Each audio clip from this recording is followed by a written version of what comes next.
नाज़रीन आदाब, आप देख रहे हैं हमारा खास प्रोग्राम चलती रहेगी जिंदगी।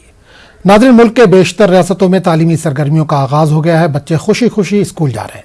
बच्चों के लिए खुशी इस बात की है कि इनको अपने दोस्तों से मिलने का मौका मिल रहा है, जो कोरोना के दौर में नहीं मिल पा रहा था। बच्चे जहां खुश हैं, वहीं वालिदैन में बच्चों को लेकर तशवीश भी पाई जा रही, क्योंकि अचानक कोरोना के केसेस में इजाफा दर्ज किया जा रहा है। अफसोस की बात यह है कि कोरोना को लेकर जो एहतियात हम पहले बरत रहे थे, अब इसमें लगातार लापरवाही हो रही है। मास्क और सैनिटाइजर नदारद है, और शायद कोरोना के दोबारा फैलाव की एक बड़ी वजह हमारी लापरवाही भी है। हुकूमत, डॉक्टर और सेहत से जुड़े अफराद का लगातार इस ताल्लुक से बयान आ रहा है कि कोरोना की जो गाइडलाइन है उसको फॉलो किया जाए, पर लापरवाही का सिलसिला लगातार जारी है। इस मौजू पर बात करने के लिए हमारे साथ दो खास मेहमान आज जुड़ने वाले हैं। एक हैं डॉक्टर स्वाति महेश्वरी, जो कि सीनियर इंटरनल मेडिसिन एक्सपर्ट हैं, और डॉक्टर मिर्जा वकार बेग, जो कि माहिर इत्फाल हैं। हमारे साथ इस वक्त डॉक्टर मिर्जा वकार साहब जुड़ चुके हैं। बहुत बहुत इस्तकबाल है वकार साहब आपका हमारे प्रोग्राम में। डॉक्टर साहब, सवाल यहाँ से शुरू करना चाहूँगा कि कोरोना में एक बार फिर इजाफा देखा जा रहा है, क्या वजह मानी जा रही है इसकी?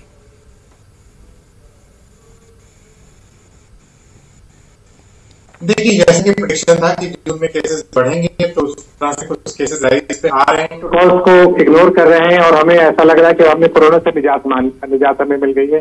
बट ये सच्चाई नहीं है। कोरोना हमारे बीच में रहने वाला है, और इसके लिए हमें जरूरी है कि हम एहतियात बरतें, मास्क का यूज छोड़े नहीं, डिस्टेंसिंग मेंटेन करें, ओवर क्राउडिंग को अवॉइड करें। बट जैसा कि आपने कहा कि हमारी फॉर्म पूरी ये भूल चुकी है, जनता भूल चुकी है कि हमने पिछले इन्हीं सालों में हमारे कितने अपने दोस्तों अजीजों को खोया है, और ये फिर इस वक्त केसेस राइज पे आ रहे हैं। बट इस वक्त हमारे पब्लिक बिल्कुल लापरवाह हो चुकी है। लोगों ने बिल्कुल कोरोना को भुला दिया, जो कि बिल्कुल गलत है। मैं समझता हूँ कि इसको याद रखना है कि कोरोना हमारे बीच में है। ये अच्छी बात है कि ये ऊपर वाले का करम। मैं कहूंगा कि बहुत माइल्ड वेरिएंट है, वो जो सेकेंड वेव वाला जो डेल्टा वेरिएंट था वो नहीं है। बट यू नेवर नो कि किस वक्त ये कोरोना अपनी नवैयत बदल ले, और खुदा न खास्ता अगर ये खतरनाक स्टेज में गया तो फिर तबाही मचेगी। इसलिए आपके चैनल के माध्यम से मैं जनता से फिर अपील करना चाहूंगा, डॉक्टर से भी अपील करना चाहूंगा कि बिल्कुल लैक्सिटी मत बरतें। जो 2 गज की दूरी, मास्क है जरूरी, आई थिंक इसका पालन बहुत जरूरी है। और वैक्सीनेशन को भी बच्चों में भी लग रहा है, तो वैक्सीनेशन को जरूर लगवाएं। बिल्कुल। डॉक्टर स्वाति महेश्वरी भी हमारे साथ जुड़ चुकी है, जो कि सीनियर इंटरनल मेडिसिन एक्सपर्ट है। डॉक्टर स्वाति, आपसे सवाल ये करना चाहूंगा कि कोरोना एक बार फिर फैल रहा है, लापरवाही तेजी के साथ बढ़ती जा रही है, कैसे बचा जाए? क्योंकि लोगों ने लाशें देखी हैं गिरती हुई, 2 साल में इतनी मौत हुई है, उसके बावजूद लोगों के दिल में खौफ नहीं है।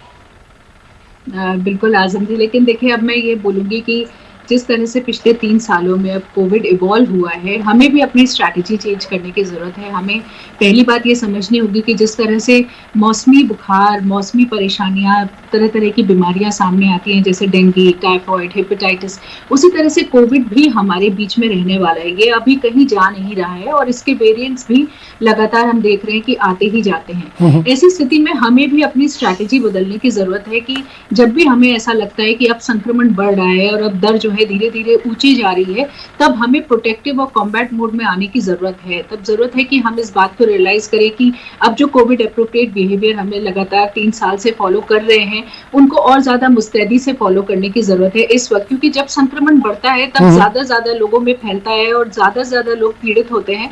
इसलिए अगर हम उसको वहीं लगाम लगाएं तो वो हमारे लिए कहीं बेहतर होता है, और उससे आने वाले जो वेरिएंट्स होते हैं कि कहीं कोई खतरनाक वेरिएंट ना आए, उसकी संभावनाएं भी कम हो जाती हैं। इसलिए हम ये कोशिश करें कि हम अब जब हमें पता ही है कि पॉजिटिविटी रेट बढ़ रहा है, संक्रमण का दर बढ़ रहा है, तो हम जो भी एक्टिविटीज अपनी कर रहे हैं हमें कॉन्शियसली करने की जरूरत है। हमें उन चीजों की तरफ ध्यान देने की जरूरत है कि क्या हम मास्क लगा के निकल रहे हैं या नहीं, क्या हम बहुत ज्यादा भीड़ की जगह में जा रहे हैं, क्या हम सब लोग इकट्ठे एकजुट हो रहे हैं और कोविड एप्रोप्रिएट बिहेवियर का ध्यान नहीं दे रहे हैं। तो इन बातों को जरूर हमें ध्यान में रखने की जरूरत होगी ऐसे वक्त पर। साथ ही गवर्नमेंट के लिए भी जरूरी है कि जीनोमिक सीक्वेंसिंग बहुत तेजी से करें, और इस चीज को सुनिश्चित करें कि कोई नया वेरिएंट जो है वो फैल नहीं रहा है, जिसकी वजह से हमें चिंता करनी चाहिए, या लोगों को समय से आगाह करने की जरूरत है कि कोई नया वेरिएंट है। बिल्कुल स्वाति जी, आपने गवर्नमेंट का यहाँ पर जिक्र किया, गवर्नमेंट एडवाइजरी जारी कर रही है लगातार। हमने देखा अभी कुछ स्टेट, खासकर महाराष्ट्र हुआ, दिल्ली हुआ, केरल की बात अगर करें, वहां पर भी एडवाइजरी जारी की गई है। महकमे से आपने लेटर भी लिखा है कि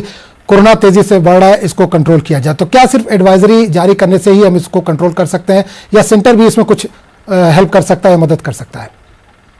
देखिए, इसमें 2-3 पहलुओं पर जो है सरकार को काम करने की ज़रूरत है। पहली तो डेफ़िनेटली जैसे आपने कहा कि सरकारें एडवाइज़री जारी कर रही हैं, क्योंकि उससे आप लोगों को सचेत करते हैं, उनको ये एहसास दिलाते हैं कि कोविड के संक्रमण फिर से बढ़ रहा है, तो आप लोग भी अब अलर्ट हो जाइए और ये मत सोचिए कि हम आसानी से बिना कोविड एप्रोप्रिएट बिहेवियर के घूम सकते हैं और कोविड नहीं होगा। दूसरी चीज़ ये, सरकारों को जो उनके अपने हॉस्पिटल्स के इंतज़ामात हैं, उनको दोबारा देखने की ज़रूरत होगी। साथ ही जीनोमिक सीक्वेंसिंग एक बहुत ज़रूरी एक्टिविटी है, क्योंकि हमने पहले भी देखा कि कोविड जो है लगातार अपना रूप बदलता है और उसका वेरिएंट की किस तरह से इस वक्त गतिविधि हो रही है, वो कितना डेडली है, कितनी तेजी से फैलता है, क्या कोई नए संक्रमण के लक्षण तो नहीं है जो सामने उभर कर आ रहे हैं। ये सभी चीजें जो है जीनोमिक सीक्वेंसिंग से क्लियर हो सकती हैं, तो वो लगातार करते रहना जरूरी है, ताकि ये ना हो कि हमें बहुत देर से पता चले कि कोई नया वेरिएंट था जो कि फैल रहा था, जिसकी वजह से संक्रमण हो रहा था। तो समय से अगर हमें ये चीजें मालूम हो, क्योंकि देखिए अभी तक जो हमारी जानकारी है उसके हिसाब से ओमिक्रॉन के जो वेरिएंट्स हैं, क्योंकि ये BA.1, 2, 3, 4, 5 में भी इसके जो है नए वेरिएंट्स आ गए हैं, तो वही अभी तक ज्यादातर जो है इस वक्त सर्कुलेट हो रहा है और वही सबसे ज्यादा प्राथमिकता पर है अभी, जितना भी ज्यादातर केसेस आ रहे हैं। और अच्छी बात यह है कि ये जो वेरिएंट है ये ज्यादा फेटल नहीं है, ये ज्यादा सीवियर डिजीज नहीं कर रहा है, इससे ज्यादातर हल्की बीमारी लोगों को हो रही है और अब लोग टीका भी लगवा चुके हैं ज्यादातर लोग, और उसकी वजह से भी एक हमें एडेड प्रोटेक्शन मिला हुआ है। लेकिन कहीं कोई नया वेरिएंट तो नहीं पनप रहा, ऐसा तो नहीं है कि कहीं किसी एक हॉटस्पॉट में कोई नए वेरिएंट ने जन्म ले लिया हो। इन चीजों को लगातार सरकार को इस पर निगाह रखने की और टेस्टिंग करने की लगातार जरूरत है, ताकि हम समय से सबको आगाह कर सकें और सरकार भी वो जरूरी कदम उठा सके जो कि किसी एक वेरिएंट को, कोई नया वेरिएंट अगर आता है तो उसको रोकने के लिए जो जरूरी होते हैं वो कदम समय से उठाए जा सके। बिल्कुल वकार साहब, आपके पास आना चाहूंगा कि स्कूल खुल चुके हैं, जो छोटे बच्चे हैं खासकर वो स्कूल जा रहे हैं, बच्चों में तो बहुत ज्यादा खुशी देखी जा रही है क्योंकि वो अपने पुराने दोस्तों से मिल रहे हैं, लेकिन घर वालों की टेंशन बढ़ी हुई है, जो वालिदैन है उनकी टेंशन बढ़ी हुई है, क्योंकि जिस तरह से कोरोना का जो नया वेरिएंट बढ़ रहा है उसको लेकर चिंता है पेरेंट्स में।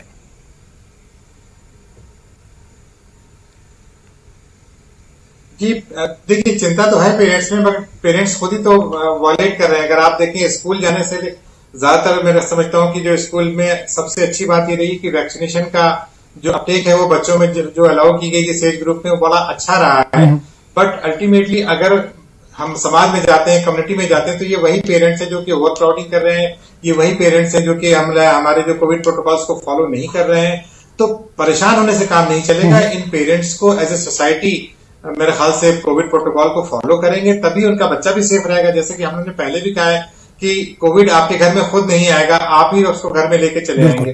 तो बच्चा तो बहुत ज्यादा बाहर के वर्ल्ड से एक्सपोज नहीं है, स्कूलों में जा रहे हैं, बट स्कूलों में अगर आप देखें तो वैक्सीनेशन भी लग चुके हैं, कोविड प्रोटोकॉल्स खासतौर पे स्कूल फॉलो कर रहे हैं, बट एज ए कम्युनिटी हम लोग लापरवाही कर रहे हैं। तो पेरेंट्स से मेरी अपील है कि भाई आप लोग, अगर आप लोग चाहते हैं कि आपका बच्चा वेल प्रोटेक्टेड रहे और उसको कोविड से बचाव रहे, तो उसको जिस एज ग्रुप में गवर्नमेंट ने अलाउ किया उसको आप वैक्सीनेशन लगाएं और आप खुद उसको कोविड प्रोटोकॉल्स को फॉलो करें। और हैंड वॉशिंग है, सोशल डिस्टेंसिंग है।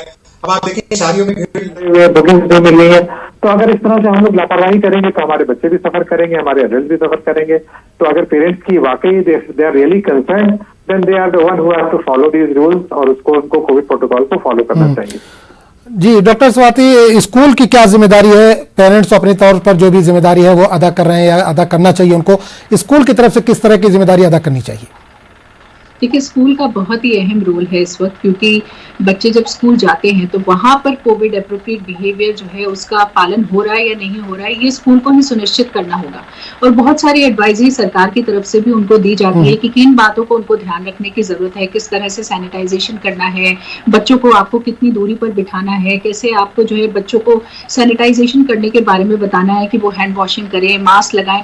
तो इन सभी गतिविधियों को स्कूल को एक बिल्कुल ही तरीके से चलाने की जरूरत है। नहीं होना चाहिए कि केवल ये कागजों पर रह जाए, या एक दिन हो रहा है दूसरे दिन कोई ध्यान नहीं दे रहा है, या जो उनका स्टाफ है उसका वैक्सीनेशन नहीं हुआ है। तो इन सभी चीजों की तरफ स्कूल को जरूर बहुत ही ज्यादा तैयारी के साथ और जिम्मेदारी के साथ जो है इसका ध्यान रखना होगा कि जो भी उनके यहाँ बच्चे आ रहे हैं उनको लेकर के जो भी एडवाइजरी सरकार की है वो उन सब चीजों का पालन कर रहे हैं। और साथ ही अगर किसी की भी तबीयत खराब होती है या लगता है कि ये चीज अच्छे से आपको बतानी होगी, पेरेंट्स को भी बतानी होगी, टीचर्स जो आपका स्टाफ है उनको भी बतानी होगी कि अगर किसी की भी तबीयत खराब होती है या शुरुआती लक्षण दिखाई देते हैं तो ऐसे बच्चे या जो टीचर्स हैं या स्टाफ है वो स्कूल नहीं आए, 3-4 दिन के लिए जो है वो घर पे रेस्ट करें, अपनी टेस्टिंग कराएं, जब उन्हें लगे कि हाँ वो तंदुरुस्त हो गए हैं तभी वो स्कूल आए। क्योंकि जनरली हमने देखा है कि 1 या 2 लोग या बच्चे इस तरह के जिनको शुरुआती लक्षण होते हैं वो स्कूल आ जाते हैं और फिर वहां से जो है और लोगों में ये संक्रमण फैलता है।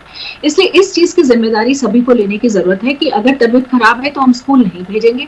और साथ ही जो स्कूल का जो मेरे ख्याल से एडमिनिस्ट्रेशन है उसके लिए भी बहुत जरूरी है कि वो इन सभी चीजों का बहुत कड़ाई से पालन करे, देखे कि उनके स्टाफ ने बूस्टर डोज लगवाई है या नहीं लगवाई है। क्योंकि अब आप देखें तो एक टीकाकरण का जो जज्बा था बीच में काफी तेजी से 200 करोड़ से ज्यादा डोजेस भारत दे चुका है, लेकिन अब धीरे धीरे उसमें कमी आ गई। जैसे जैसे संक्रमण बहुत तीव्र नहीं हो रहा है, माइल्ड इन्फेक्शन हो रहे हैं, लोग भी अब बूस्टर डोज या सेकेंड डोज को उतनी गंभीरता से नहीं ले रहे हैं, जो कि बहुत जरूरी है। और बूस्टर डोज लगवाना सभी के लिए बहुत जरूरी है, क्योंकि अभी भी जो बच्चों का 12 साल से कम उम्र का जो वर्ग है उसको अभी हमने वैक्सीन के लिए स्वीकृति नहीं दी है। और ऐसे में अगर बड़े लोग लगवाते हैं, बड़े बच्चे वैक्सीन लगवाते हैं तो हम एक ऑटोमेटिक सुरक्षा का घेरा छोटे बच्चों के लिए भी क्रिएट करते हैं। तो ये जरूरी है कि लोग इसको ढिलाई से नहीं लें कि बूस्टर डोज नहीं लगवाई तो कोई बात नहीं, या सेकेंड डोज नहीं लगवाई तो अब तो कोविड खत्म हो रहा है या अब इतना तीव्र नहीं रहा है तो जरूरत नहीं है। ये चीज नहीं करें, क्योंकि फिर वेरिएंट्स भी खतरनाक आने की संभावनाएं रहती हैं। तो जितना हम टीकाकरण को और विस्तार देंगे, जितना लोग उसको और गंभीरता से लेंगे, उतना हम जल्दी जो है कोविड को और भी ज्यादा कमजोर बना पाएंगे, क्षीण बना पाएंगे। वही हमारा प्रयास भी है और हर कोई यही चाहता है कि जिंदगी जो है वो नॉर्मल चलती रहे और अब बार बार जो है रुकावट ना आए। बिल्कुल। एक चीज डॉक्टर स्वाति और देखा गया है कि मास्क पहले कंपलसरी कर दिया गया था स्कूलों में कि कोई भी बच्चा बगैर मास्क के नहीं आएगा। अब लेकिन जो देखा जा रहा है मौजूदा वक्त में अक्सर स्कूलों में मास्क कंपलसरी नहीं है, बगैर मास्क के बच्चे जा रहे हैं, चाहे वो बस में हो या स्कूल के अंदर, क्लास के अंदर भी ये कहकर कि इन्होंने डोज लगवा लिया है। तो क्या ये काफी है, मास्क लगाना चाहिए या नहीं लगाना चाहिए? देखिए, जब भी संक्रमण दर बढ़ता है और पॉजिटिविटी रेट बढ़ती है और हमें दिखाई दे रहा है कि संक्रमण का ग्राफ धीरे धीरे और ऊपर जा रहा है, ऐसी स्थिति में जरूरी है कि हम बच्चों को ये बात समझाएं कि मास्क लगाना कितना जरूरी है। अभिभावक भी इस चीज की जिम्मेदारी उठाएं कि वो बच्चों को समझाएं, ना केवल स्कूल की जिम्मेदारी है बल्कि घर के जो बड़े बुजुर्ग हैं, जो माता पिता हैं, उनके लिए भी जरूरी है कि हम बच्चों को ये बात समझाएं कि नहीं, मास्क ठीक से लगा करके निकलो, स्कूल में ध्यान रखो, हाथ धोने की जरूरत है। क्योंकि जब संक्रमण दर बढ़ता है तब ज्यादा से ज्यादा लोग जो है संक्रमित होते हैं। और एक बहुत जरूरी बात है कि बच्चों में हमने अक्सर देखा है कि उनका इम्यूनिटी लेवल बहुत अच्छा होता है, लेकिन वो ट्रांसमिट कर सकते हैं इन्फेक्शन को। यानी कि बच्चा जो है संक्रमण अपने घर के बड़े बुजुर्गों को या घर में कोई और ऐसा व्यक्ति है जो कि पहले से बीमारियों से जूझ रहा है, जिसका रोग प्रतिरोधक क्षमता अच्छी नहीं है, उनको ट्रांसमिट कर सकते हैं इन्फेक्शन। तो बच्चे अगर संक्रमित होते हैं तो हो सकता है कि वो उनको ज्यादा लक्षण नहीं हो, लेकिन घर का कोई और ज्यादा बीमार पड़ जाए। तो इसलिए बहुत जरूरी है कि हम उस चेन ऑफ ट्रांसमिशन को भी तोड़ते रहें, और वो तभी संभव होगा जब हम सब लोग इस कोविड एप्रोप्रिएट बिहेवियर का पालन करें। और खास तौर से ये जरूर याद रखें कि जब भी संक्रमण बढ़ता है तब हमें अपने बिहेवियर को चेंज करने की बहुत ज्यादा जरूरत है, ताकि हम उसे लेकर के घर नहीं आए। जैसे अभी डॉक्टर साहब भी बोल रहे थे कि हम ही उसको घर लेकर के आते हैं, तो कोशिश करें कि हम ज्यादा से ज्यादा इन चीजों का पालन करें ताकि कम से कम चांसेस रहे हमारा कोविड से संक्रमित होने। बिल्कुल। एक चीज और देखी गई है कि लापरवाही सिर्फ हमारी तरफ से नहीं है, बाकी डॉक्टर्स की भी अगर मैं बात करूं तो कल भी मैं डॉक्टर के पास गया था। पिछले 2 सालों में हमने जो देखा, डॉक्टर्स जो मरीज को देखते थे तो पीपीई किट पहन के, मास्क लगा के या पूरा सैनिटाइजर वगैरह, डॉक्टर के पास से भी अब ये चीजें हटती जा रही हैं। देखिए, मेरे ख्याल से ये एक इंसानी बिहेवियर है जो कि हम देखते हैं कि जब बहुत समय तक हम चीज़ों को बहुत स्ट्रिक्टली फॉलो करते हैं, चाहे हम मास्क की बात करें, पीपीई की बात करें, या इस तरह की जो हमारे ऊपर बंदिशें लगाई जाती हैं, तब एक समय से हर इंसान के अंदर धीरे धीरे फटीग आता है, एक थकान आती है उस चीज़ के प्रति, फीलिंग आती है कि कब तक हम इन चीज़ों को करेंगे। और जब हम देखते हैं कि संक्रमण दर कम हो रहा है तो धीरे धीरे हम थोड़े लापरवाह भी हो जाते हैं। लेकिन ज़रूरी है कि चाहे वो डॉक्टर हो, कोई हेल्थ केयर वर्कर हो या आम नागरिक हो, हर किसी के लिए जरूरी है कि हम उन बातों का ध्यान रखें। दूसरी चीज ये भी है कि अब पीपीई किट्स की इतनी ज्यादा जरूरत नहीं है। मास्क से हमने देखा है कि काफी हद तक संक्रमण को हम लोग रोक सकते हैं, तो पूरे पीपीई किट की जरूरत नहीं है। लेकिन डेफिनेटली देखिए, जो टीकाकरण हुआ है उससे जो हमारा रोग प्रतिरोधक क्षमता है वो बेटर हुई है, और उसकी वजह से भी लोगों के मन में कॉन्फिडेंस के रूप में भी ये चीज आई है। लेकिन ये कॉन्फिडेंस लापरवाही नहीं बननी चाहिए, ये आपकी बात बिल्कुल सही है, और इसीलिए हर किसी को इसमें योगदान देने की जरूरत है, और हर किसी को इस बात का ध्यान रखने की जरूरत है कि चाहे हमने टीकाकरण लगवाया है या नहीं लगवाया है, हम हेल्थ केयर वर्कर हैं या नहीं है, तो भी हमें इस कोविड एप्रोप्रिएट बिहेवियर का लगातार ध्यान रखने की जरूरत है। तभी हम ये चेन ऑफ ट्रांसमिशन को तोड़ पाएंगे और बढ़ते हुए संक्रमण को लगाम लगा पाएंगे। वरना धीरे धीरे जैसे हम हर बार देखते हैं कि विस्फोट की तरह से फिर कोरोना बढ़ जाता है, वो स्थिति नहीं आने देनी। बेग साहब, एक चीज यहाँ पर आपसे जानना चाहूंगा कि कोरोना के दौर में एक वर्ड है इम्यूनिटी पावर को लेकर, इस पर बहुत जोर दिया गया। अब क्योंकि बच्चे स्कूल जा रहे हैं, उनकी इम्यूनिटी पावर ज्यादा हो ताकि वो बीमारियों से लड़ सके, खाने पीने में किस तरह के ध्यान देने की जरूरत है, खासकर अगर हम बच्चों की बात करें, स्कूल गोइंग चिल्ड्रन जो है? बिल्कुल, देखिए खाना पीना जो है वो एक बहुत बड़ा स्तंभ है हमारे इम्यूनिटी के लिए। तो अगर हम ये चाहते हैं कि हमारी रोग प्रतिरोधक क्षमता अच्छी रहे, बच्चों की अच्छी रहे, क्योंकि बच्चे तो वैसे भी जनरली देखिए गंदगी में खेलते हैं, जल्दी जल्दी इन्फेक्टेड हो जाते हैं, तो वो प्रिवेंट करने के लिए हमें उनकी रोग प्रतिरोधक क्षमता अच्छी रखनी जरूरी है।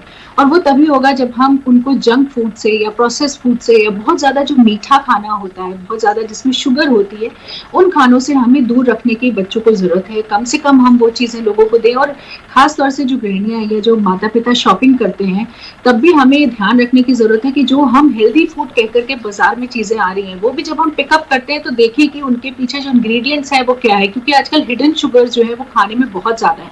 खास तौर से जो ब्रेकफास्ट सीरियल्स आते हैं, जो बच्चों के लिए ही खास तौर से खाने पीने की चीजें आती हैं, उनमें शुगर बहुत हाई मात्रा में होती है। तो वो चीजें आपको देखनी समझनी जरूरी है, क्योंकि आप सोचते हैं कि आप हेल्दी खिला रहे हैं, लेकिन वो हेल्दी नहीं होता है। साथ ही हम ये कोशिश करें कि बच्चे जो हमारे मौसम के फल और सब्जियां होते हैं, थोड़ा थोड़ा उनका सेवन बच्चों को कराना बहुत जरूरी है। उसके लिए चाहे आप उनकी जो पसंदीदा डिश है उसी में कुछ नई चीजें डालें, इस तरह से कि बच्चे जो है उसका दूसरा स्वाद भी रिलिश करें, उन्हें वो भी अच्छा लगे। बच्चों को उसकी अहमियत समझाइए कि जूस पीना या फ्रूट्स खाना, ये सब उनके लिए कितना जरूरी है। साथ ही हम ये भी कोशिश करें कि हम इस चीज को देखें कि बच्चों में ना iron deficiency, calcium deficiency, vitamin D deficiency, ये सब हम बहुत आमूमन तौर पर देखते हैं, और कई बार लोग का ध्यान नहीं जाता है इसकी तरफ। तो अपने पीडियाट्रिशियन से संपर्क करके एक बार जरूर साल में बच्चों का भी टेस्ट कराना चाहिए, देखना चाहिए कि बच्चों के अंदर कोई मिनरल या विटामिन की कमी तो नहीं हो रही है, क्योंकि उसको हम बहुत आसानी से पूरा कर सकते हैं सप्लीमेंट्स देके, खाने में चीजों को चेंज करके।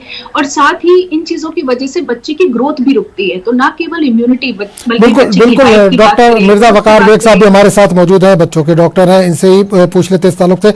वकार साहब, जिस तरह से स्वाति महेश्वरी बता रही हैं कि इम्यूनिटी पावर के लिए किन किन चीजों का सेवन करना चाहिए या किन किन चीज़ों का इस्तेमाल करना चाहिए, क्योंकि आप बच्चों के काफ़ी करीब है, काफ़ी मरीज जो बच्चे हैं उनको देखते हैं, किस तरह की बीमारियां बच्चों में ज़्यादा आ रही हैं और कैसे इन बीमारियों से बचा जाए, बच्चों के खान पीन में किस तरह का ख्याल रखा जाए कि वो आम बीमारियों से बचते हुए नजर आए?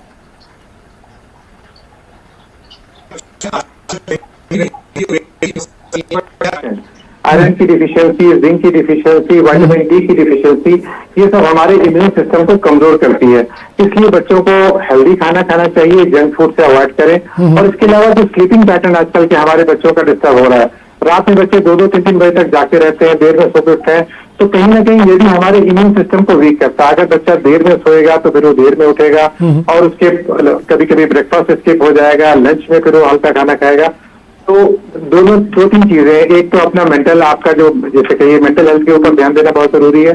मेंटल हेल्थ अगर आपकी स्ट्रांग है तो आपका बच्चे की इम्यून सिस्टम अपने आप स्ट्रांग होता है। दूसरा फिजिकल हेल्थ, फिजिकल हेल्थ में डाइट हो गई और आपका स्लीप हो गया। Sleep is very important factor जो कि हमारी इम्यूनिटी को लो करता है। ये देखा गया है कि आजकल के जो हमारे बच्चे हैं वो वीडियो गेम्स में, पबजी में, इस तरह की गेम्स में रात भर लगे रहते हैं। मेरे पास आते हैं 11-12 साल के बच्चे, उनकी मेन इशू यही है कि बच्चा रात भर जागता रहता है, डॉक्टर बताइए मैं क्या करूं।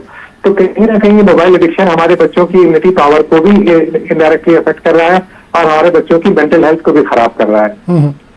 इम्यून सिस्टम को लेके जैसा मैंने कहा कि पिछले 2 सालों में हमने देखा कि जब हम लोग मास्क का इस्तेमाल कर रहे थे और हम लोग की एक्टिविटीज रिस्ट्रिक्टेड थी, तो अपर रेस्पिरेटरी इंफेक्शन, एज्मा के अटैक्स, ब्रोंकाइटिस के अटैक्स बहुत कम हो रहे थे। इस साल क्योंकि हमने देखा कि सारे रिस्ट्रिक्शन हटे हुए थे, लोगों ने इतना घूमना फिरना शुरू कर दिया, हम लोग की ओपीडी इस वक्त भरी पड़ी हुई है पेशेंट से, जो कि एलर्जी से, जिनको नेजल एलर्जी, एस्थमा की एलर्जी, क्रॉनिक ब्रोंकाइटिस, ये सारे पेशेंट हम लोग के पास दोबारा आने शुरू हो गए। तो कहीं ना कहीं जो हमारा मास्क है, मैं समझता हूँ कि अगर हमारा कोविड का खतरा नहीं भी है, इवन देन हमारी कम्युनिटी में मास्क का सिस्टम हम लोग को मेंटेन करना चाहिए। इससे हम तमाम बीमारियों से बचाव कर सकते हैं और हमारा इम्यून सिस्टम भी इससे स्ट्रांग रहेगा। तो ये मैं कहना चाहूंगा कि मास्क का हमें इस्तेमाल मेरे ख्याल से हमेशा करते रहना चाहिए। इससे हम लोगों ने 2 साल में इसका बहुत बेनिफिट देखा है। बिल्कुल डॉक्टर स्वाति, एक सवाल आपसे करना चाहूंगा कि खाने पीने के अलावा हमको नींद भी पूरी करनी चाहिए और साथ में योगा या दूसरी जो एक्सरसाइज, अभी योगा डे भी आने वाला है, तो योगा पे भी खासकर बच्चों को ध्यान देने की जरूरत है।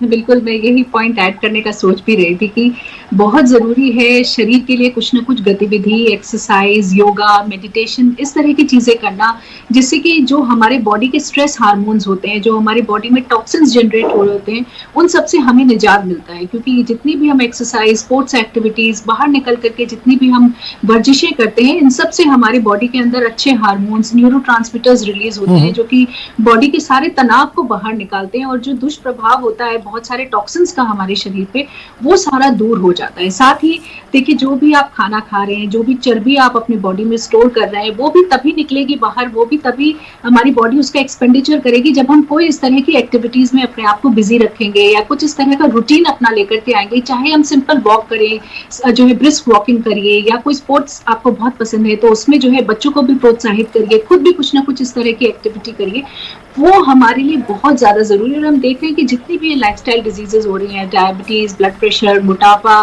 तरह तरह के कैंसर्स, ये सब चीजों को आप रोक सकते हैं, इन सब चीजों से आप बच सकते हैं अगर आप अच्छी मात्रा में एक्सरसाइज कर रहे हैं या कोई ना कोई अपना एक्टिव स्केड्यूल जो है वो जरूर से उसको अपना रूटीन का हिस्सा बनाना बहुत जरूरी है। क्योंकि अगर हम सारा दिन बैठे रहते हैं, और अब देखा भी गया है कि जो लोग ज्यादा समय तक बैठे रहते हैं उनको उतना ही दुष्प्रभाव होता है जितना कि स्मोकिंग से होता है। तो ये समझना बहुत जरूरी है कि हमारी हड्डियों के अच्छी ग्रोथ के लिए, हमारी मांसपेशियों की ग्रोथ के लिए और हमारे मानसिक ग्रोथ के लिए भी हमें बहुत जरूरी है कि हम अपनी एनर्जी को कहीं अच्छी जगह लगाएं, योगा में लगाएं, मेडिटेशन में लगाएं। और योगा की अगर हम बात करें, क्योंकि अभी इसका दिन भी आ रहा है, तो बहुत जरूरी है समझना कि तरह तरह की बीमारियों के लिए अलग अलग तरह से योग है। अगर आपको जोड़ों की तकलीफ है, या आपको यहाँ तक कि अगर आपको मेमोरी की तकलीफ है, या आपको पेट से जुड़ी समस्याएं हैं, पीठ का दर्द रहता है, तो तरह तरह के लिए अलग अलग योगा के आसन हैं और जो कि बहुत ज्यादा लाभदायक होते हैं। बस जरूरी है कि उनको हम नियमित तौर से करें। ज्यादातर लोग 1-2 दिन योगा करते हैं और फिर छोड़ देते हैं और उसके बाद उसकी तरफ ध्यान नहीं देते हैं। फिर जब तकलीफ आती है तब फिर योगा के बारे में सोचते हैं। लेकिन अगर हम नियमित तौर से योगा करें या आधा घंटा कोई एक्सरसाइज इस तरह की करते हैं जो कि हमारे शरीर के लिए अच्छी है, तो वो हमें बहुत बीमारियों से बचाती है, हमारे तनाव को कम करती है और बच्चों को इसके लिए प्रोत्साहित करना बहुत ज्यादा जरूरी है। बिल्कुल। वकार बेग साहब, आपके पास आना चाहूंगा कि मौसम बदल रहा है, खासकर बारिश का मौसम है और तरह तरह की बीमारियों में लोग मुब्तला हो रहे हैं। एक आम इंसान जिसको बुखार आया, मौसम बदला है, उसको ये कैसे पता चलेगा ये आम बुखार है? क्योंकि घर पे ही अक्सर लोग दवाई लेकर ठीक हो जाते हैं, कि डॉक्टर से कंसल्ट करें, किस तरह से ये दोनों में फर्क महसूस करें वो? देखिए, आम बुखार के लिए हम लोग का जो नॉर्मल कहता है, मेरा कहना है कि 2-3 दिन तक तो आप घर पे वॉच कर सकते हैं। अगर आपको सिंपल खांसी जुकाम बुखार हो रहा है तो आप सिंपल पैरासिटामोल ले लीजिए, अपना ओरल इंटेक बढ़ा लीजिए और अपने आप को आइसोलेट करिए घर पे ही, और बहुत ज्यादा ना बाहर निकले आप। अगर आपका 2 दिन के बाद भी आपको हाई ग्रेड फीवर रह रहा है, उसके साथ आपको हेडेक हो रही है, वोमिटिंग हो रही है, या आपको और खांसी या अपर रेस्पिरेटरी सिम्टम्स आ रहे हैं, तो फिर आप ऐसे में अपने डॉक्टर से जरूर कंसल्ट करें। सेल्फ मेडिकेशन ना करें, एंटीबायोटिक्स के अवॉइड करें, क्योंकि बहुत कॉमनली हमने देखा है कि ज्यादातर पेशेंट्स अपने साथ एंटीबायोटिक भी ले लेंगे, खांसी की मेडिसिन ले लेंगे और पॉलीथेरेपी चला के अपने आप को 5-6 दिन तक देखते रहते हैं, और जब फिर चीजें बिगड़ने लगती हैं तब वो डॉक्टर के पास जाते हैं। तो फीवर के पेशेंट्स को यूजुअली मैं 48 आवर्स तक तो कहता हूं कि आप अपने आप को सेल्फ ट्रीटमेंट कर लीजिए, वो भी सिर्फ पैरासिटामोल देके और लिक्विड्स का इंटेक बढ़ा के, रेस्ट करके और आइसोलेट करके। अगर तीसरे दिन भी आपका फीवर परसिस्ट कर रहा है और हाई ग्रेड आ रहा है और आपके बॉडी एक हो रहा है और साथ में अलग अलग लक्षण आ रहे हैं, तो ऐसे में फिर आपको अपने डॉक्टर्स को कंसल्ट करना चाहिए। अगर डॉक्टर को आपको डॉक्टर्स को आपके सिम्टम को देख के लगेगा कि भाई किस तरह की बीमारी जा रही है, वायरल है, बैक्टीरियल है, उसी के अकॉर्डिंगली फिर वो आपको वर्कअप करेगा। चलिए, बहुत बहुत शुक्रिया डॉक्टर स्वाति महेश्वरी आपका भी, और डॉक्टर मिर्जा वकार बेग आपका भी बहुत बहुत शुक्रिया हमारे प्रोग्राम में शामिल होने के लिए। तो नाजरीन, कोरोना फिर से तेज़ी से बढ़ रहा है और ज़रूरत इस बात की है कि जो कोरोना की गाइडलाइन है उसको फॉलो किया जाए ताकि इसके फैलाव को रोका जा सके। तो इस प्रोग्राम में फिलहाल इतना ही।